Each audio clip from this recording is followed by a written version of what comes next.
بسم اللہ الرحمن الرحیم۔ ناظرین کرام، بت پرستی زمانہ قدیم سے چلی آ رہی ہے اور ہر دور میں ہر نبی نے اس سے اپنی قوم کو منع فرمایا ہے۔ آج کی اس ویڈیو میں ہم یہ جانیں گے کہ بت پرستی کا آغاز کس سے اور کب ہوا۔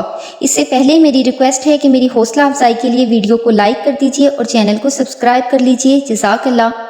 ناظرین کرام، یہ 5 وہ بت ہیں جن کا ذکر قرآن میں بھی آیا ہے۔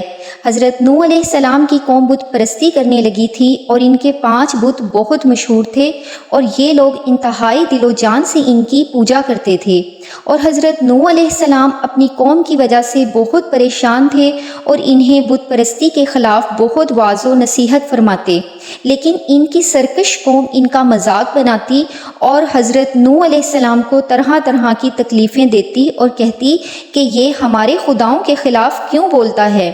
ناظرین کرام، یہ جن 5 بتوں کی عبادت کرتے تھے ان کے نام ود، سوا، یغوث، یعوق اور نصر ہیں۔ قرآن مجید میں ان کا ذکر اس طرح سے آیا ہے۔ سورہ نوح ترجمہ: اور بولے ہرگز نہ چھوڑنا اپنے خداؤں کو اور ہرگز نہ چھوڑنا ود اور سوا اور یغوث اور یعوق اور نصر کو، اور بے شک انہوں نے بہتوں کو بہکایا۔ ناظرین کرام، یہ 5 حضرت آدم علیہ السلام کے بیٹے تھے اور یہ نام انہی کے ان بیٹوں کے تھے۔ حضرت عروہ بن زبیر رضی اللہ تعالیٰ عنہ کا بیان ہے کہ یہ 5 حضرت آدم علیہ السلام کے بہت ہی نیک، دیندار اور عبادت گزار بیٹے تھے، اور لوگ ان 5 سے بہت ہی والہانہ محبت رکھتے تھے۔ جب ان 5 کی وفات ہو گئی تو لوگوں کو بڑا رنج اور صدمہ ہوا۔ شیطان ان سے تعزیت کے بہانے آیا اور انہیں تسلی دیتے ہوئے بولا، تم لوگ ان 5 صالحین کے مجسمے بنا کر رکھ لو اور انہیں دیکھ دیکھ کر اپنے دلوں کو تسلی دینا۔ لوگوں کو یہ ترکیب پسند آئی اور انہوں نے پیتل اور سیسے کے مجسمے بنا کر مسجدوں میں رکھ لیے۔ شروع میں تو انہوں نے کچھ دن صرف ان کی زیارت کی، لیکن اس کے بعد آہستہ آہستہ ان کی عبادت شروع کر دی اور پھر انہوں نے اللہ کی عبادت چھوڑ دی۔ حضرت نوح علیہ السلام 950 برس تک ان لوگوں کو واعظ و نصیحت کر کر کے بت پرستی سے منع فرماتے رہے۔ بالآخر حضرت نوح علیہ السلام اپنی قوم سے بیزار ہو گئے اور ان کی بت پرست قوم سب اللہ کے عذاب کی مستحق ہوئی اور طوفان میں غرق ہو کر سب ہلاک ہو گئے، اور یہ طوفان نوح کے نام سے مشہور ہے۔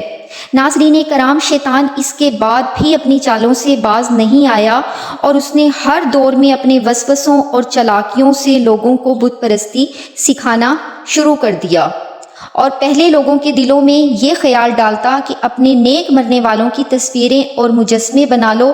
جب یہ یہاں تک کامیاب ہو جاتا تو پھر انہیں گمراہ کرتا کہ اب ان کی پوجا بھی شروع کر دو۔ اس طرح سے دنیا شرک اور بت پرستی کی لعنت میں گرفتار ہوئی اور توحید کا چراغ بجھنے لگا، جسے روشن رکھنے کے لیے اللہ تعالیٰ نے ہر دور میں نبی اور رسول بھیجے، اور سب نے آ کر اللہ کا پیغام سنایا اور بت پرستی سے منع فرماتے رہے، یہاں تک کہ ہمارے پیارے آقا صلی اللہ علیہ وآلہ وسلم دنیا میں تشریف لائے اور آپ نے بت پرستی کی سرے سے ہی جڑ کاٹ دی اور آپ نے تصویروں اور مجسموں کو بنانا ہی حرام فرما دیا۔ ناظرین کرام، آج بھی اکثر لوگ اپنے گھروں میں اپنے بزرگوں اور اپنے پیروں کی تصاویر لگاتے ہیں، جس سے اہل علم علماء منع فرماتے ہیں کہ اس سے اندیشہ ہے کہ شیطان اپنے پرانے حربے اور شیطانی چالیں چل کر نئی نسلوں کو بہکاوے میں نہ لگا دے۔ اللہ سے ہماری دعا ہے کہ اللہ ہمارے اور ہماری آئندہ نسلوں تک کے ایمان کی حفاظت فرمائے اور زندگی اور موت آقا کریم صلی اللہ علیہ وآلہ وسلم کی غلامی میں ہو اور خاتمہ بالخیر ایمان پر ہو، آمین۔